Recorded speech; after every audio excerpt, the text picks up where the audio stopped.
millions of individuals since the very beginning of time have made the ultimate sacrifice for this inanimate object. Millions have perished, have died, have gone down as great martyrs and heroes, all for the sake, to represent, to give it all up for this colored piece of nylon cloth. I mean, to give up one's life for the sake of the flag, to go out to war, to be a soldier, to represent the red, white, and blue. There's something about a flag. It just unites people. It's what represents a country, an army. Who can't clearly depict in their mind's eye the colors and the flag of Ukraine and how much people have given up for that flag? At peace rallies, when you're trying to get your point across, or when any statement is made in Eretz Yisrael, you'll definitely see that blue and that white Star of David flag of Israel. Flags are very, very interesting. Scour the United States of America, and you'll probably find thousands, literally thousands of historical monuments that incorporate Betsy Ross's classic stars and stripes. And you can bet your bottom dollar that this idea is borrowed from our Parsha, Parshas Bamidbar. The Parsha explains the clear happenings of how the Jewish people would travel from place to place in the Midbar in the desert. How the trumpets would sound after Hashem's cloud ascended from on top of the Ohel Moed. Yehuda would be the first one to follow the cloud. All of the different tribes and Shevatim with their banners, with their flags held high, waving in the sky, all moving together in perfect, organized symmetry. A well-oiled machine, all one tightly wound system. A Klal Yisrael. And there's a special commandment, a pasuk, ish al digloi. There must be flags. Not only that, Rashi takes the time to explain what these flags looked like. Kol degel yihi ela os mapa tzavua teluyabo. Each flag of each tribe had a certain color, and it had a certain sign, insignia, a logo of an animal or some other item. Umitoich kach yaker kol echad es diglo. And through this, each individual could recognize his own flag. It really makes you wonder, what is so special about these flags? Why have millions given up their life for a color, for a cloth? And why do the Jewish people and every single tribe need to have this flag with certain items depicted on it, with colors? What is the significance? And let's make matters worse before we make them better. Things become even more complexing when you keep your eyes out and do some research about the topic of flags. In Shir HaShirim, in the 5th chapter, the words Dagul Mervava are stated, and the Medrash explains all about how the Jewish people, when they were standing at the foot of Har Sinai, receiving the Torah, saw the Malache HaShores, saw angels flying around with flags in their hand, holding on to these color-coded blankets of sorts, and they were jealous of the angels. They complained to Hashem, we want Digolim. Now, what's going on here? Why are they jealous at this very auspicious, certainly sacred moment of their lives? Why are they thinking about flags? Why is it even crossing their mind? And Bilam, let's fast forward a bit here. When he shows up on the scene and looks down at the Jewish people, Vayisa Bilam, as Einav Bilam raised his eyes, Vayaris Yisrael, and he saw the Jewish people, and the Medrash explains that he saw, and what gave him a bit of a scare is Elu Hadigolim. He saw the Jewish people, and he saw their flags.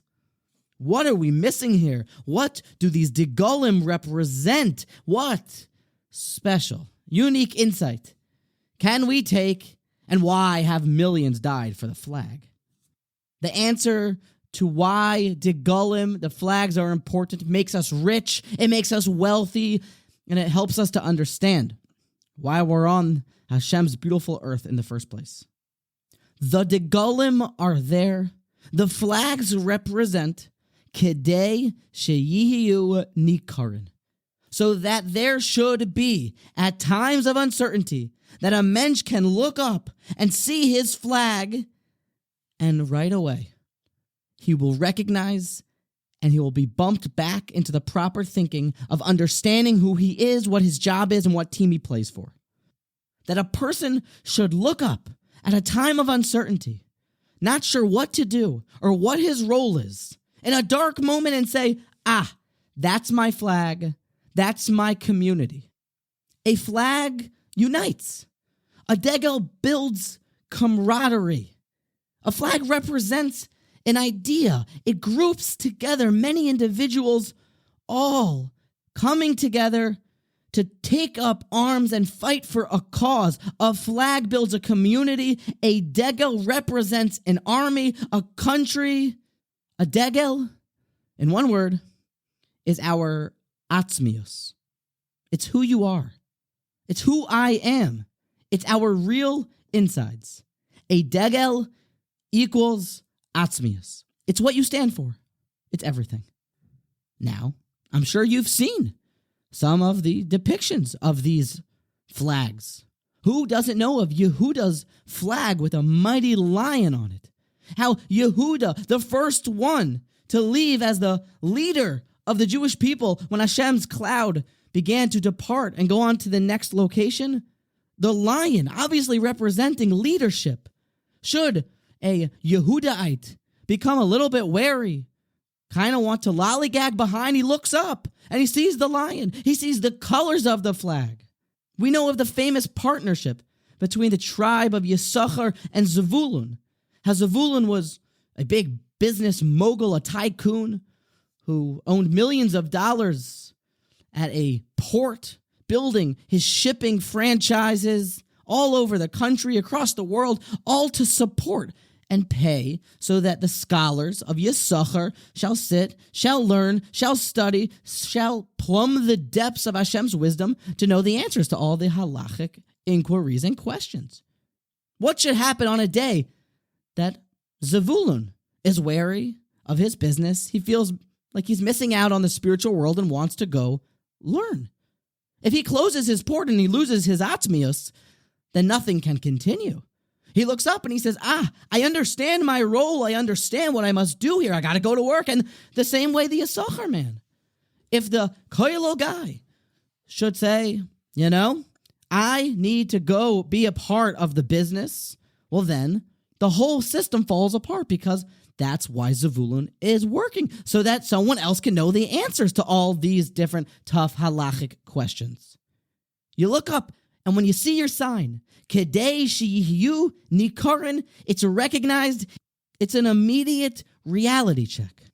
Think of all the different shvatim. The lion, the donkey, the viper. It represents something. It's the atzmius of that tribe.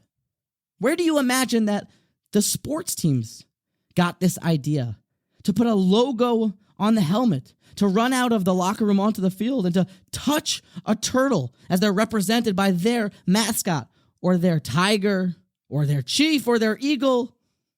And you're crazy if you don't believe that people have literally caused physical and monetary damage to each other fighting over pinstripes and red socks.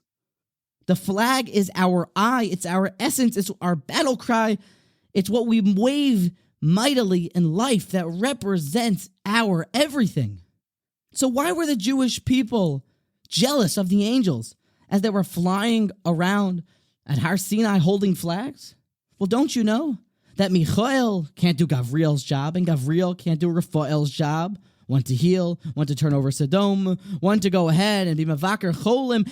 Every single angel, one job at one time, and that was something that the Jewish people coveted. As they're about to take on this big responsibility of the Torah, we want a team logo. We want a flag. We want to be able to rely on the fact that we will be able to look up and see our degel. We want that reassurance like the angels have. Modern society and Western civilization has seemingly declared total all-out war against this basic human principle of our atzmios. The idea, the preposterous notion that someone could represent as something other than themselves has no basis in any sort of seichel, any intelligence. What they don't understand is that what makes a person rich, what makes a man wealthy, is the fact that he only has one fingerprint, that he's rare and there's no one else like him. If you lose your atzmius, you represent as something else, then you've given up your most precious commodity. You've given up your eye. I ask you, why were the Jewish people eventually redeemed from Mitzrayim, from Egypt? What was their last hope? The Medrash tells us that b'schus daled dvarim nigalu. Because of four things did they merit redemption. Because they did not change their names, because they did not change their language, because they did not change their wisdom, their knowledge, and they did not change their clothing. Does that not scream out to you that we were still nicker, that we still represented the flag, that we still wore the logos on our helmets proudly, so that when Moshe Rabbeinu showed up, it was still recognizable that the Jewish people were here and now they were fit to be redeemed? And the Gra, the Vilna Gaon, actually says that in order for a nation to merit redemption, in order for Mashiach to come, we must have these milos. We must be nicker. We must be recognizable. It sounds like should, shall, need, must protect. The way we think, the way we dress, our language, and our names. It's what is our Jewish eye. I want to give a little bit of a explanation, perhaps, of why it has to be this way, why Geula, redemption, needs Kadeshu Nikar, and why it needs that we should be recognizable. I was just studying the Kisvei HaRambam, the ArtScroll's new sefer that they put out, a beautiful sefer, really helping out the reader to get some clarity in the Rambam's more esoteric works, and especially his introduction to Perek Chelek, which goes into all of the different matters of life and death and Gan Eden, paradise, purgatory, hell, and the days of Mashiach. And there, the Rambam says that it makes sense to me that the days of Messiah will be very, very great. They might be thousands of years, the Yemais HaMoshiach. Why? Because it is the nature of wise people, of like-minded fellows, that when they finally meet up, that they schmooze for a long time. They've met a like-minded person, and the conversation, it flows naturally and continues to grow and to build, and it can be a long, long time before they stop talking. And the Rambam says that when Mashiach comes, he's going to find people that are like him. Ruach Eitza Ugevura Rach Das V'Yer Shemaim Ruach Hashem. He's going to find people that are with the knowledge of Hashem, that they live with a sense of strength, with a sense of divine intervention, that they live with the same values of Mashiach. So he'll show up and he'll say, let's hang out for a bit. Let's enjoy the days of Mashiach. But what will happen, Rachmana litzlan? Maybe this is what the Vilna Gaon meant. If Mashiach should arrive, it should be soon in our days, but he doesn't even recognize us. What if he already showed up, but he's looking around for the Jewish people that they should at least be noticeable? What if he's standing right outside of your home, but yet he doesn't see a Jewish community, God forbid? The importance of our eye, our atzmius, cannot be overstated. All wisdom truly starts, said Aristotle, the great wise philosopher, that all wisdom starts with a knowledge of self. When you know your atzmius, when you get in touch with your panemius, what your eye is. Try maybe this exercise. Try this on for size. If you want to discover what your eye is, where you are currently holding, why not make a sports team? Imagine a sports team that represents you. What type of logo would you put on the helmet? Where'd you build the stadium? What color would your team colors be? All of those different nuances in your team will tell you a lot about how you represent, what you are, what you stand for, what your milos, your positive attributes are, and your chesronos, your shortcomings. Imagine you're starting your own country, a country named after you, and you now are sitting down to make a flag. What would the flag of your country look like? It's imperative that we understand what we are, what that unique fingerprint down on your finger represents. And Rav Yerucham, in a famous line, he said it in a way that no one else can. The great Miriam Ashkiach said that woe unto a person, nebuch unto a mensch, that doesn't understand his shortcomings. Because he doesn't know where to put the effort in, where to rectify himself. But doubly woe, but doubly nebuch and shreklach is a person that doesn't understand his milos, what he is superb at. For he doesn't know his gifts. He doesn't know what makes him unique, and he doesn't know what he's here for. And as an example, Rav Chaim Kanievsky, when he was a young koilo guy, he was whipping through pages and pages of Gemara, chewing them over, really getting through Masechta after Masechta, moving with great pace in his learning.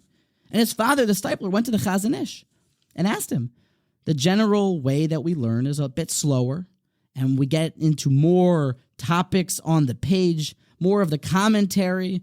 My son, Chaim, is learning very quickly. Should I get involved and try to direct him more towards iyun, in-depth learning?